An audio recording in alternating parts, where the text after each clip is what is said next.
welcome to Stronger, our last Stronger for the week, and we're focusing on the last point from Sunday, which was that we need to courageously face the future with faith. And so our focus at the end of what we've just covered all week leaves us in this point of going forward and not being held back at all, with great courage. Yeah. You have to courageously face that future and do it with faith. Yeah. And go on. So, okay, these guys are going to fire some questions again today to finish off our format for this week. And so, who's up? All right, there we go. So my question is this. As you shed your fear, you're moving courageously forward and facing the future with faith. What do you do to maintain that? Because the enemy is going to come after that, right? So how do you maintain that courage? Sure. What is a source of courage in anybody? But it's a heart deal, right? Yeah. Right. Yeah. So let's just start with breaking down courage, what it is a little bit. Okay. And courage is not bravado. Courage is doing the right thing, in spite of. Yeah. Right. Yes. Yeah. And all of the challenges, all of the things that are there. Well, to be able to do that, that's got to go into the core of who you are, because otherwise there's going to be too much pressure that can overcome. If you're weak in who I am in Christ, if you're weak in what you really believe, if you really can be moved on these things, you're going to lack courage. So it's an interior job. It has to do with the cleanness, too, of our lives. So if our inner life is carrying along some stuff it shouldn't be carrying. Right. It's protecting prides, it's protecting fears, those hidden weaknesses. We see it really extravagantly in Peter. We see it in guys like Saul. Here's Saul, the king of Israel, on the hillside in a stalled position with the enemy, and Goliath challenging from the valley, and it took a young lad coming onto the scene to take on the enemy. What was the difference between Saul and David? Only one difference, basically. I mean, yes, one's a man and full grown and big with experience and more and all this. And what did David have? Well, he killed a lion and a bear as a shepherd and done it with a sling, but what he had was a clean interior. Yeah. And Saul's was proved out to be filled with some pride and had some things that really hurt him in life. Yeah. And he lacked courage at key moments.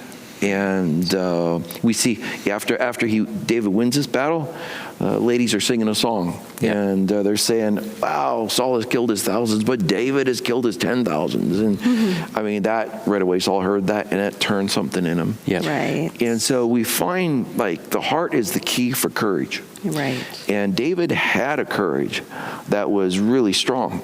And consistently strong, but he paid attention to his interior until later in his life. And then it got him in trouble. Yeah. So courage is an inside job. It's about your cleanness and how are you really honestly dealing with things in your life. How transparent are you? The more you hide in anything, the less courageous you will be. Totally. So in a relationship, for instance, if you are hiding in a relationship, what's going on in here, you're hiding. You don't share what you should. You don't confront that maybe the way you should. You're not honest about things. You're hiding. Yeah. And everybody knows what I'm talking about. Yeah. If you're a hider in that, you will always lack courage in that relationship. Totally. And until you get clean, until you are actually more transparent, you are not going to have courage. So transparency is an inner job. And then that courage is going to be there to pick the stance. It's always the hidden things that steal it. Totally. Always the hidden things that steal your courage. That's why it's really important for us to be up to date with God and with others. Oh, yeah. That's why we don't get to face the courageously the future with faith until we've covered forgive generously. Yes. When you cover the things and do the things that we've done this week and carry that out, your interior is really ready to be playing out the courage. Because why would you not be courageous? You're open, nothing hidden. That's right. And that really strengthens our courage. So it's about really the interior of our lives. Does that help? Oh, that hits deep. Yeah, that makes so much sense. So much sense. Thank you. Okay. It's not about just walking into a situation and being like, I can handle this. It's about being prepared for when those situations do arise, right? So, wow. Thank you. That's awesome. My question is somewhat similar. How do you how does a person face the future with courage? And we talked about this scripture earlier, moving forward from the bondage that so easily entangles you. How does a person move forward into their future with courage when the past is constantly there trying to, remember when you did this, remember when this happened, remember when you hurt this person? How do you move forward free of that when it's constantly trying to pull you back? Okay. Well, courage, again, is an inside job. So we have to go to kind of what we talked about yesterday, which was forgetting versus memory. Right. Yeah. And that there's forgetting and then there's healing. There is forgiving and then there's healing. We have to understand the difference between those things. One is legal, one is stepping out of a position of judge, one is giving ownership of the hurt to God, right? Yeah. Which is, that's step 1 in 12 step, right? You give the ownership over to God.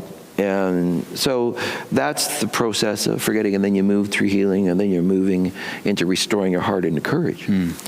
One of the things I think to understand about courage is that courage in itself is a hinge point for all of the things that you want to change in life and improve about yourself. Yeah. So if you want to, for instance, stand up for things in your place of work and you're tired of the lying or the dishonesty or whatever, and it's got to end, Well, that's kind of like, I'm not going to live a hidden life. Right. So back to that. Yeah. Right. I'm not going to be hidden on this. I'm going to bring it out. I'm going to deal with it.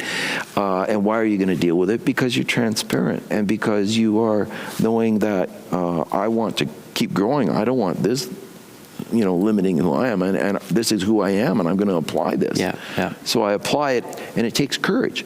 It takes courage to bring about every improvement or change in your life. Right. You want to improve the honesty of your communication in marriage, it's going to take courage. You want to improve your strength in just not being afraid to take on new challenges at work or in anything. Yeah. Like, it's going to take courage. Yeah.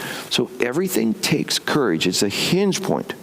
And so the more that we understand that, then we understand courage is like a barometer for us. Yeah. It really allows us to know what conditions we are in inside. Right. If I can't be courageous, I got to go to my heart, not to the challenge. It's not Goliath stealing from me. Right. It's me stealing from me. Yes. So to allow healing, internal healing, it really is an act of courage in itself. Yes. Yeah, absolutely. I mean, I think we all know the hardest thing to face in our lives are the things that hit our prides or fears, and healing does that. To heal, you have to confront those things, because those are the things that keep things hidden. Yeah. And those are the things that want to keep the closets and keep you from proper transparency. You can't be healed, until you actually allow that to be. It takes great courage to face them. Yeah. And whenever I hear about people, becoming more transparent and honest, and where I'm in a session with people or whatever, and I'm seeing that happen, I know that their growth is just being released. But the courage that they're showing at that moment, that's one thing I'm always be very aware of, how courageous they are to share what they're sharing. Yes. Yeah. And that courage is the hinge point. It can tell you the health of your interior, and why he's saying do it with faith, because really courageously face the future with faith is that if you face it with just your past, your performance, you're never going to have the courage to do that. Yeah. But when you face it with faith, knowing that God is more than capable of healing you, God has forgiven you, God has cleansed you, God has poured good things into you, this is where that faith is what is going to be the seedbed of courage, because you have a trust in God. And so I'm able to be courageous. David on the battlefield, he had really no reason to be courageous. He threw out killing a lion and a bear, but Goliath's a different matter. Yeah. But I think that the most incredible thing about that whole story is the contrast between thousands of soldiers and David. Right. Yeah. Like how rare courage can be. No kidding. Yeah. And you might feel courage has been rare, when you're alive. Yeah. It's still there. You can be a David. It might be in your relationship. You need to be a David. You need to be honest, have faith in God. That was David's confession going against Goliath. I come to you in the name of the Lord, the God of the armies of Israel, whom this day you have defied. Basically, I'm going to take your head today. Yeah. This wasn't bravado. This was coming out of a real relationship, a real work of God in his life. And he was able to apply that courage in that given situation. You turn to God. Get clean inside. We talked about forgiving. We talked about all that this week. Get clean. You will not have a problem. If you process what we've covered and you get to this point, you will have courage, as rare as it can be, to face what you need to. And you will face it with faith. And so I want to encourage you today with this. In courage, go forward. Nice.